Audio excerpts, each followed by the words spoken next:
Hi, it's Mike, and today I'm visiting Payam Data Recovery's lab in Rhodes, New South Wales to go behind the scenes on a RAID data recovery case from a QNAP NAS unit. Payam received 4 Seagate Barracuda ST8000 DM004 8TB SATA hard drives from Michael, a corporate client in Sydney with critical business data. The QNAP NAS reported the RAID set as good, but the volume wouldn't mount to allow access. After multiple restarts and attempted remounts, the device stopped booting entirely. Payam started by testing each drive in his Atola Insight forensic tool, checking detection, smart status, and running media scans. 3 drives looked completely healthy, but 1 drive had strange readings in the smart table. The smart status didn't show a warning or failure, but Payam explained this was a red flag. Software and tools can't do everything. You must use your own experience and knowledge to decide the best steps. Payam connected all 4 drives to his data recovery workstation and checked them with WinHex. 3 opened fine, but the 4th, the one with suspicious smart readings, wouldn't open. He moved to UFS Explorer data recovery software.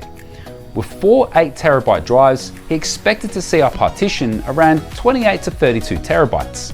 But UFS Explorer detected something different, RAID 6.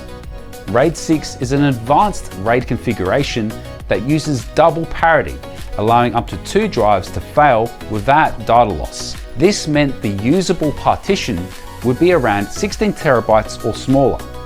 The partition appeared, but showed no file system, either corrupted, deleted, or unreadable. Payam explained that UFS Explorer has a feature that supports the advanced virtualization modern NAS units use, something most data recovery programs can't handle. But when he tried to open it, nothing loaded.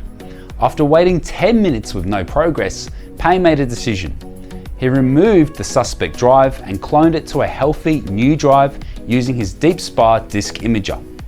8 hours later, the clone was 100% complete. He replaced the problematic drive with the clone and tried again. Success! The files appeared immediately. Payam tested random images, all working perfectly. He saved everything to a new Seagate 20TB USB hard drive Michael purchased. Payam's team will run their file list generator, send a video preview, and once Michael approves and pays, ship it back via Australia Post Express for overnight delivery. This case looked easy at first, but one failing drive was causing all the issues, likely the same problem that crashed Michael's NAS originally.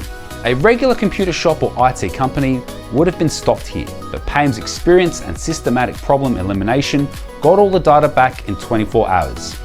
If you have a QNAP NAS or RAID with similar problems, Payam Data Recovery offers free assessment.